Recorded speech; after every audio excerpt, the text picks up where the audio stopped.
नमस्कार, India voice देख रहे हैं आप और मैं हूं आपके साथ तुषार कुमार। तो वक्त हो चला है बुलेटिन का। चलिए शुरुआत करते हैं। राष्ट्रपति भवन में प्रधानमंत्री नरेंद्र मोदी ने ग्रीस के प्रधानमंत्री का स्वागत किया और उन्होंने औपचारिक गार्ड ऑफ ऑनर दिया। तभी पीएम मोदी ने कहा कि दो प्राचीन और महान सभ्यताओं के रूप में भारत और ग्रीस के बीच गहरे सांस्कृतिक और लोगों से लोगों के बीच संबंधों का लंबा इतिहास है। साथ ही कहा कि लगभग 2500 वर्षों तक दोनों देशों के लोग व्यापार और सांस्कृतिक संबंधों के अलावा विचारों का भी आदान प्रदान करते रहे हैं। और क्या कुछ कहा उन्होंने, आइए आपको सुनवाते हैं। प्रधानमंत्री मित्सोताकिस और उनके डेलीगेशन का भारत में स्वागत करते हुए मुझे बहुत खुशी हो रही है। और 16 वर्षों के बाद, इतना बड़ा अंतराल के बाद ग्रीस के प्रधानमंत्री का भारत आना अपने आप में एक ऐतिहासिक अवसर है। यह प्रसन्नता का विषय है कि हम 2030 तक द्विपक्षीय व्यापार को 2 गुना करने के लक्ष्य की ओर तेजी से अग्रसर है। हमने अपने सहयोग को नई ऊर्जा और दिशा देने के लिए कई नए अवसरों की पहचान की। हम इंडो पैसिफिक में ग्रीस की सक्रिय भागीदारी और सकारात्मक भूमिका का स्वागत करते हैं। यह खुशी का विषय है कि ग्रीस ने इंडो पैसिफिक ओशन इनिशिएटिव से जुड़ने का निर्णय लिया है। पूर्वी मेडिटरेनियन क्षेत्र में भी सहयोग के लिए सहमति बनी है। हम यूएन तथा अन्य वैश्विक संस्थानों के रिफॉर्म के लिए सहमत हैं ताकि इन्हें समकालीन बनाया जा सके। डिफेंस और सिक्योरिटी में बढ़ता सहयोग हमारे गहरे आपसी विश्वास को दर्शाता है। इस क्षेत्र में वर्किंग ग्रुप के गठन से हम defence, cyber security, counter terrorism, maritime security जैसी साझा चुनौतियों पर आपसी समन्वय बढ़ा सकेंगे। भारत में डिफेंस मैन्युफैक्चरिंग में को प्रोडक्शन और को डेवलपमेंट के नए अवसर बन रहे हैं, जो दोनों देशों के लिए लाभदायक हो सकते हैं। हमने दोनों देशों के रक्षा उद्योगों को आपस में जोड़ने पर सहमति जताई है। आतंकवाद के खिलाफ लड़ाई में भारत और ग्रीस की चिंताएं और प्राथमिकताएं समान है। हमने इस क्षेत्र में अपने सहयोग को और अधिक मजबूत करने पर विस्तार पूर्वक चर्चा की। 2 प्राचीन और महान सभ्यताओं के रूप में भारत और ग्रीस के बीच गहरे सांस्कृतिक और पीपल टू पीपल संबंधों का लंबा इतिहास है। लगभग 2500 वर्षों से दोनों देशों के लोग व्यापारिक और सांस्कृतिक संबंधों के साथ साथ विचारों का भी आदान प्रदान करते हैं। आज हमने इन संबंधों को एक आधुनिक स्वरूप देने के लिए कई नए इनिशिएटिव की पहचान की। किसानों ने एक बार फिर से दिल्ली कूच का आह्वान किया, जिसके बाद दिल्ली पुलिस अलर्ट मोड पर है, जिसको लेकर इंडिया वॉइस के संवाददाता सादिक खान ने दिल्ली पुलिस के जॉइंट सीपी एसएस कालसी से खास बातचीत की। सुनिए उन्होंने क्या कुछ कहा। दिल्ली कूच के आह्वान के बाद लगातार दिल्ली पुलिस हर बॉर्डर पर मुस्तैद नजर आ रही है। इसी को लेकर ज़्यादा बातचीत के लिए हमारे साथ मौजूद हैं जॉइंट सीपी एसएस कालसी जी। सर, जिस तरह से आज किसानों का दिल्ली कूच का आह्वान है, तो उसको लेकर सुरक्षा के क्या इंतजाम आपके द्वारा किए गए? देखिए, हमारे सुरक्षा के तो इंतजाम हैं, वो जिस तरीके से हमें इनपुट आता है, जिस तरीके से जो हमारे neighbouring districts of western UP, Ghaziabad और नोएडा, उनके साथ पूरे राफ्ते के साथ जो भी इनपुट आता है, हम उस प्रेपरेशन के साथ यहाँ पर बैठे हुए हैं। हमने यहाँ कड़े सुरक्षा इंतजाम किए हैं, लेकिन हमारी ये खास प्रायोरिटी है कि इंतजामात हैं, लेकिन आम जन को भी असुविधा ना हो। इसके चलते आप देख रहे होंगे ट्रैफिक रेगुलर चल रहा है। कोई हमारा जो थानों में भी जनरली हमारा जो क्राइम का है, हमने पूरा वहाँ पर भी पूरी चौकसी, पूरी सर्वेलेंस, पूरा हमारा जो पेट्रोलिंग है वो ऑन है। तो हर तरीके से हम तैयार हैं। सर, जैसे अभी सुबह खबरें आई सिंधु बॉर्डर पर भी पुलिस और किसानों के बीच झड़पों की खबरें आई, अगर ऐसी स्थिति में अन्य बॉर्डरों पर किसान आते हैं, उनसे निपटने के लिए सर क्या इंतजाम है? देखिए, हम जो है हमारे पास सारी तैयारी है, तो पीसफुली हम उनको हैंडल करने की कोशिश करेंगे और मुझे उम्मीद है कि कर लेंगे। अब तो सर किसान भी कह रहे हैं पीसफुली हमें दिल्ली में एंट्री करने दी जाए, प्रदर्शन करना हमारा अधिकार है, लेकिन अगर उस स्थिति में आते भी हैं तो उसके बाद क्या किया जाएगा? देखिए, अभी तक तो वो पंजाब हरियाणा बॉर्डर पे शंभू बॉर्डर पे हैं, सिंघू बॉर्डर तक तो नहीं पहुंचे हैं। शंभू बॉर्डर पे जो कार्रवाई हो रही है वो वहाँ पर हरियाणा पुलिस उसको डील कर रही है। हमारे यहाँ पर पहले भी गाजीपुर पे जो 2 साल पहले अरेंजमेंट रहे थे, बड़ा पीसफुली वहाँ भी हैंडल किया था। हम इनको टैकल करने के लिए पूरे सक्षम हैं। सर, बॉर्डर पे कितने लेयर सुरक्षा हैं, क्या क्या यहाँ सुरक्षा के बंदोबस्त किए गए हैं? कई लेयर सुरक्षा है यहाँ पर जी। तो साफ तौर पर आपने देखा एसएस कालसी जी जो जॉइंट सीपी हैं वो बता रहे थे पूरी तरह से पुलिस के पुख्ता इंतजाम यहाँ किए गए हैं। अगर शांतिपूर्ण तरीके से जैसे किसान अपना प्रदर्शन कर रहे हैं, अगर किसान यहाँ आते हैं तो उन्हें शांतिपूर्ण तरीके से पुलिस यहाँ रोकने का यहाँ प्रयास भी करेगी। साफ तौर पर यहाँ एसएस कालसी जो जॉइंट सीपी हैं वो बता रहे थे हर स्थिति से निपटने के लिए यहाँ दिल्ली पुलिस पूरी तरह से मुस्तैद नजर आ रही है। वीडियो जर्नलिस्ट आशू के साथ सादिक खान, इंडिया वॉइस, दिल्ली। किसानों ने एक बार फिर से दिल्ली कूच का आह्वान किया, जिसके बाद दिल्ली पुलिस अलर्ट मोड पर है। वहीं इंडिया वॉइस के संवाददाता सादिक खान ने वहां का जायजा लिया। सुनिए उन्होंने क्या कुछ कहा। कि दिल्ली कूच के आह्वान के बाद दिल्ली पुलिस अलर्ट मोड पर है। हम मौजूद हैं गाजीपुर बॉर्डर पर, जहां आप साफ तौर पर देख सकते हैं कि हर स्थिति से निपटने के लिए दिल्ली पुलिस यहां मुस्तैद नजर आ रही है। बॉर्डर पर बैरिकेडिंग की गई है, नुकीले तारों से यहां बैरिकेडिंग करते हुए पूरी तरह से दिल्ली पुलिस यहां सतर्क नजर आ रही है। साफ तौर पर आप ये सामने देख सकते हैं विक्रांत, हर स्थिति में दंगा नियंत्रण वाहन यहां पर मौजूद है। हर स्थिति से निपटने के लिए यहां पुलिस पूरी तरह से मौजूद है। मैं अभी आपको यहां अंदर दिखाता हूं कि यहां दिल्ली पुलिस, अगर ऐसी स्थिति आती है, किसान अंदर आते हैं तो उनसे निपटने के लिए आप साफ तौर पर यहां देख सकते हैं कि पूरी तरह से दिल्ली पुलिस यहां पर हर स्थिति से निपटने के लिए तैयार है। आप ये साफ तौर पर देख सकते हैं नुकीली कीलें यहां नजर आ रही हैं, रस्सी, ये बड़े बड़े डंडे, पूरी अगर ऐसी कोई नौबत यहां आती है। अभी दिल्ली पुलिस के एडिशनल सीपी ने भी बताया है कि दिल्ली पुलिस पूरी तरह से हर स्थिति से शांतिपूर्ण तरीके से निपटने के लिए तैयार है। आप साफ तौर पर देख सकते हैं कि रैपिड एक्शन फोर्स के यहाँ कमांडो यहाँ तैनात हैं, अर्धसैनिक सैनिक यहाँ तैनात हैं, दिल्ली पुलिस के जवान यहाँ तैनात हैं। कई लेयर सुरक्षा बॉर्डर पर पूरी तरह से यहाँ तैनात नजर आ रही है। फिलहाल स्थिति गाजीपुर बॉर्डर की सामान्य है, लेकिन अगर ऐसी स्थिति आती है, किसान दिल्ली में कूच करते हैं, गाजीपुर बॉर्डर की तरफ कूच करते हैं, तो ऐसी स्थिति पर निपटने के लिए दिल्ली पुलिस तैयार है। वीडियो जर्नलिस्ट आशू के साथ सादिक खान, इंडिया वॉइस, दिल्ली। तो खबर कानपुर से है, जहां राहुल गांधी की यात्रा को लेकर कांग्रेस के नेता ने राहुल गांधी और अजय राय की होर्डिंग लगाई। बता दें कि होर्डिंग में राहुल गांधी श्री कृष्ण के रूप में रथ पर चलते हुए और अजय राय रथ के में अर्जुन के रूप में नजर आ रहे हैं। तो वहीं होर्डिंग चर्चा का विषय बनी हुई है।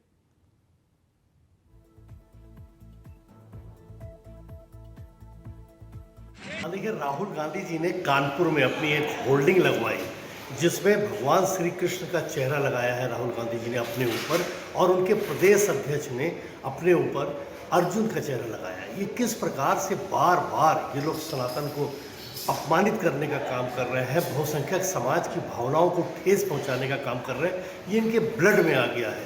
जिस प्रकार से इनके इंडी गठबंधन के स्टालिन बार बार मुगलों की तरह, आक्रांताओं की तरह कि सनातन को समाप्त कर दो, सनातन को कुचल डालो, लेकिन संभव नहीं है।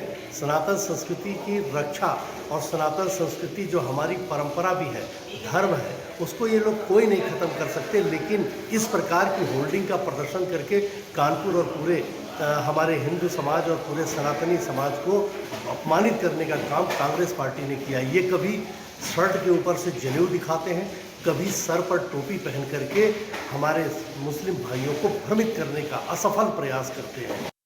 तो बात करेंगे अगली खबर की। किसानों के दिल्ली मार्च को लेकर दिल्ली पुलिस सतर्क नजर आ रही है। बता दें कि दिल्ली से सटे सभी बॉर्डर्स पर सुरक्षा के पुख्ता इंतजाम किए गए हैं, जिसकी वजह से कहीं ना कहीं राजधानी छावनी में तब्दील हो गई है और इस किलेबंदी की वजह से आम जनता को भी काफ़ी परेशानियों का सामना करना पड़ रहा है। तो वहीं दिल्ली गुरुग्राम बॉर्डर पर सुरक्षा की चेकिंग करने के चलते लंबा लंबा जाम लगा है। जाम इतना ज़्यादा था कि पुलिस को दिल्ली पुलिस के साथ कॉरिडोरिंग कर बैरिगेटिंग को हटवाना पड़ा। फिलहाल बैरिगेटिंग हटने के बाद ट्रैफिक सामान्य तौर पर चलने लगा, लेकिन लोगों को जाम से परेशानियों का सामना उठाना पड़ रहा है।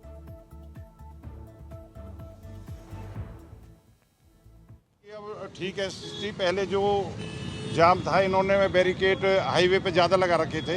एक बैरिकेड खोल रखा था जिससे अपना ट्रैफिक निकल रहा था। हमने इनके सीनियर अधिकारियों से रिक्वेस्ट करके 3 बैरिकेड और हटवा दिया हाईवे से। अब एक बैरिकेड रह गया खाली, उसको भी रिक्वेस्ट करके हटवा रहे, फिर स्मूथली ट्रैफिक चलेगा और आधे घंटे में पूरा जाम क्लियर हो जाएगा। सपा प्रदेश अध्यक्ष नरेश उत्तम पटेल और जनसत्ता दल लोकतांत्रिक के अध्यक्ष रघुराज प्रताप सिंह की मुलाकात के बाद सियासी गलियारियों में चर्चा का तेज हो गई है। बता दें कि क्या राजा भैया सपा के साथ गठबंधन कर सकते हैं। मुलाकात के बाद चर्चा है कि अखिलेश यादव ने राजा भैया से खुद बात कर राज्यसभा चुनाव में सपा प्रत्याशियों के लिए वोटिंग की मांग की है। इस सभी चर्चाओं के बीच हमारे संवाददाता ने जनसत्ता दल लोकतांत्रिक के प्रदेश महासचिव ब्रजेश राजवत से खास बातचीत की। सुनिए उन्होंने क्या कुछ कहा। सियासत में चुनाव का समय आता है तो तमाम दोस्त दूर हो जाते हैं, वहीं जो पुराने दुश्मन होते हैं वो दोस्त बन जाते हैं। वोटों के गणित को ठीक करने के लिए हर समीकरण फॉलो किया जाता है। ऐसा ही उत्तर प्रदेश की राजनीति में इस समय राज्यसभा चुनाव को लेकर हो रहा है। 10वें कैंडिडेट के लिए समाजवादी पार्टी और भाजपा में खिंची चल रही है।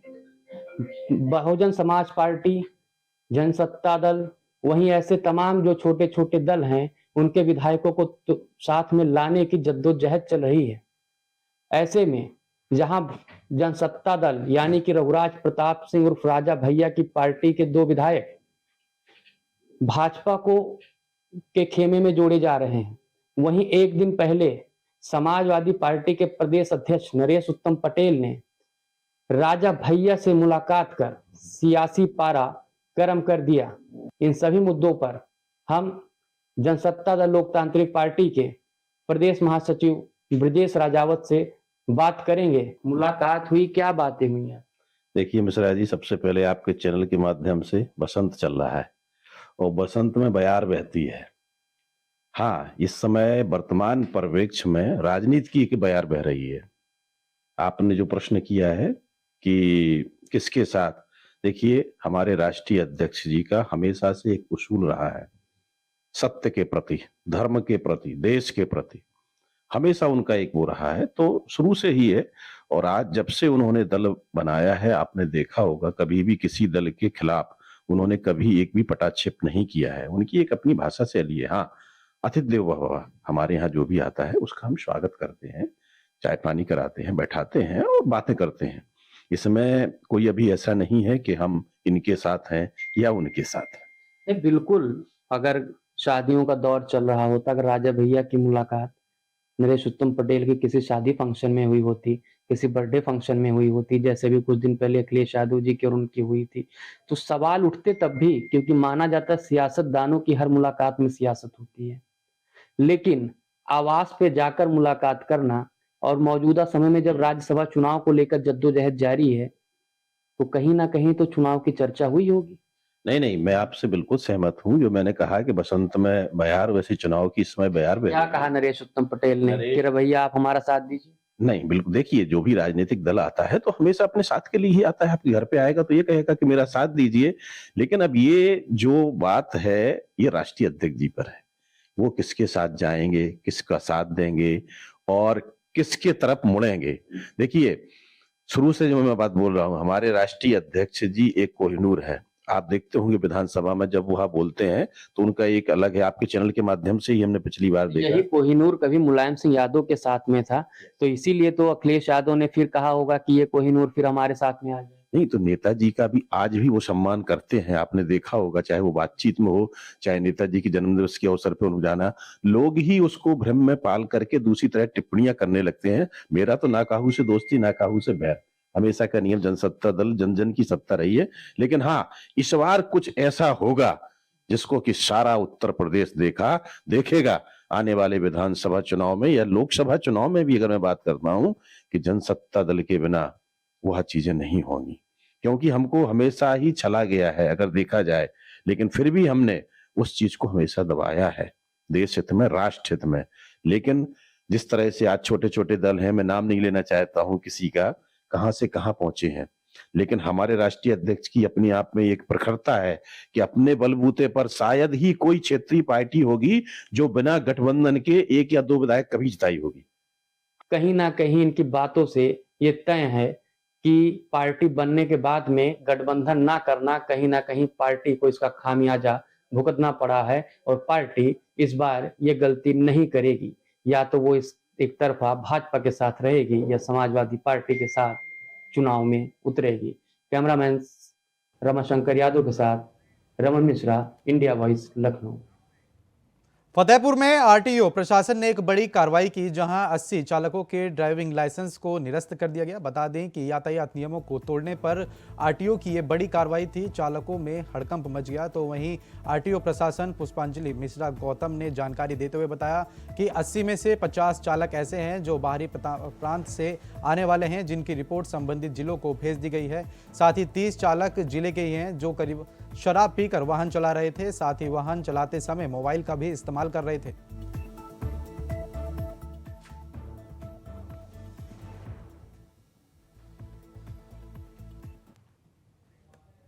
खबर मैनपुरी से है, जहां दो पक्षों में जमकर लाठी डंडे चले। बता दें कि मामूली विवाद को लेकर दो पक्षों में मारपीट हो गई, जिसका वीडियो सोशल मीडिया पर तेजी से वायरल हो रहा है। बता दें कि पूरी घटना बरनाला थाना क्षेत्र की बताई जा रही है।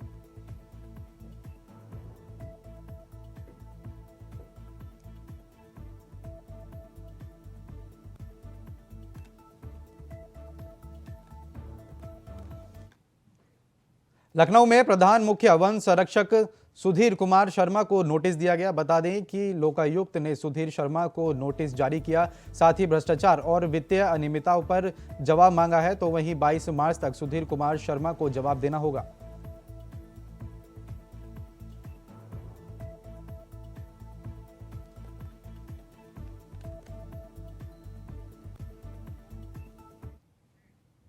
हमीरपुर में ओलावृष्टि को लेकर प्रशासन संघ के लोगों ने जिलाधिकारी को एक ज्ञापन सौंपा। बता दें कि वे मौसम में हुई बरसात और ओलावृष्टि से सरसों, मसूर, चना फसलों की भारी नुकसान हुआ है। तो वहीं प्रधानों की मांग है कि क्षतिपूर्ति का आकलन किया जाए, ताकि किसानों को फसलों की क्षतिपूर्ति दी जाए, जिसको लेकर कलेक्टर पहुंचकर प्रधानों ने डीएम को एक ज्ञापन सौंपा।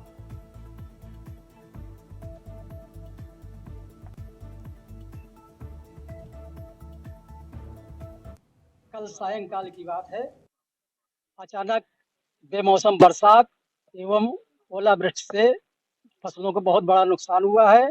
यहाँ तक कि 100% फसलें क्षत हो गई हैं। हमारी सरकार से, प्रधान संगठन की ओर से मांग है कि उनको तत्काल आकलन करवा करके समुचित मुआवजा दिलाया जाए, ताकि ये अन्नदाता जो आज परेशान है उसको कुछ राहत मिल सके। सोनभद्र में SC/ST मामले में पूर्व चेयरमैन विजय जैन सहित 5 लोगों को बरी कर चुके हैं। बता दें कि जिन्हें फर्जी मारपीट मामले में फंसाया गया था। बता दें कि एक होटल में मारपीट का आरोप लगाया था, जिसमें फर्जी मुकदमा किया गया था, जिसमें अब आरोपी अब्दुल्ला खां, विजय जैन, रजत जायसवाल, साजिद अली 1 लाख को बरी कर दिया गया है।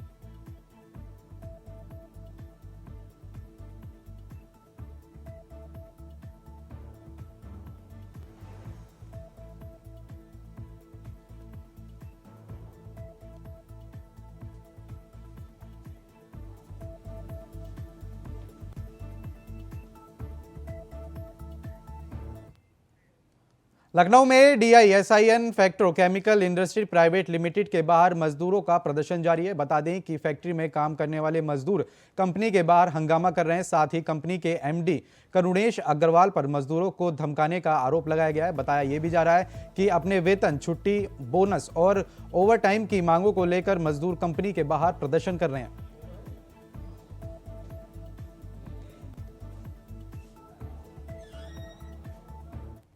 बात हमारी ये हो गई कि हम लोग वहाँ जॉब कर रहे थे सब लोग साथ में, तो मालिक आया हमको हड़काने लगा।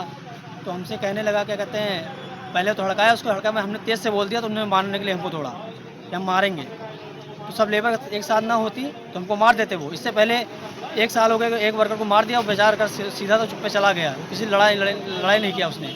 हमारी मांगी यही है, लेबर की सैलरी 1500 से 2000 रुपये होनी चाहिए। खबर प्रयागराज से है, जहां समाजवादी पार्टी के राष्ट्रीय महासचिव पद से इस्तीफा देने वाले पूर्व केंद्रीय मंत्री सलीम शेखवानी ने अखिलेश यादव पर निशाना साधा। तो वहीं मीडिया से बातचीत करते हुए पूर्व केंद्रीय मंत्री सलीम शेरवानी ने कहा कि अखिलेश यादव PDA के अपने नारे से भटक गए हैं और कहा कि आने वाले दिनों में अपने लोगों के साथ एक बड़ी बैठक करेंगे। बैठक के बाद वे अपने अलग राजनीतिक भविष्य का फैसला लेंगे। साथ ही कहा कि सपा के राष्ट्रीय महासचिव पद से इस्तीफा देने के बाद कांग्रेस पार्टी के कुछ नेताओं ने उनका संपर्क भी किया है।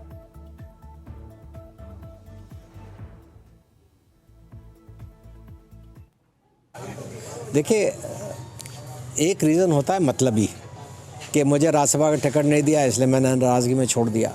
मगर बार बार मैं ये कह रहा हूँ कि मुझे टिकट नहीं दिया तो मुझे उससे निराशा हो सकती है, मगर नाराज़गी नहीं होगी। अगर वो किसी मुसलमान को टिकट दे देते मैं कुछ भी नहीं बोलता। मगर जिस नारे पे आपने अपने चुनाव की घोषणा की PDA, वहाँ का P कहाँ गया, वहाँ का A कहाँ गया? आपने जो एक्शन लिया है वो तो खुद ही ये दिखा रहा है कि आप अपने नारे को लेकर सीरियस नहीं है। तो इसलिए मैंने ये सोचा कि अगर उनकी में खुद सीरियसनेस नहीं है तो मैं क्यों अपना नाराज़गी जाहिर ना करूं। माफिया अतीक अहमद के अवैध साम्राज्य के खिलाफ योगी सरकार का एक्शन जारी है। बता दें कि प्रयागराज में 50 करोड़ से ज्यादा के वक्फ बोर्ड की संपत्ति को अवैध तरीके से माफिया अतीक अहमद के करीबियों के नाम से पट्टा करने वाले मोहम्मद अश्याम को मुक्तवाली पट्टा से हटा दिया गया। यानी यूपी सन सेंट्रल वक्फ बोर्ड में से आशिफ और प्रयागराज के पूर्ण मुक्ति स्थित वक्फ बोर्ड की प्रॉपर्टी नंबर 66, 67 और 68 के मुक्तबली पद से हटाने के कारण बता नोटिस भी जारी किया गया।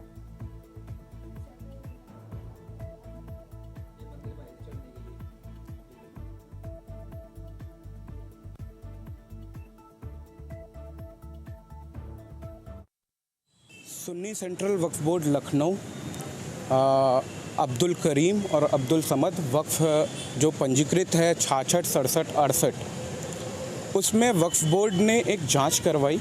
जांच में जो पूर्व में रहे मुतवल्ली मोहम्मद सैयद अर्शियम जी और उनकी पत्नी जीनत व अन्य कई लोग जो लगातार वक्फ की संपत्ति को डिस्ट्रॉय कर रहे थे, उनका इलीगल पट्टे कराए जा रहे थे, उसके लिए एक जांच कमेटी बनाई गई। जिस जांच कमेटी में जिला अल्पसंख्यक अधिकारी और उप जिला अधिकारी सदर प्रयागराज और अपर जिला अधिकारी की एक टीम गठित की गई, जिसमें उन लोगों ने उनको गलत पाया और वो रिपोर्ट वक्फ बोर्ड को भेजी गई।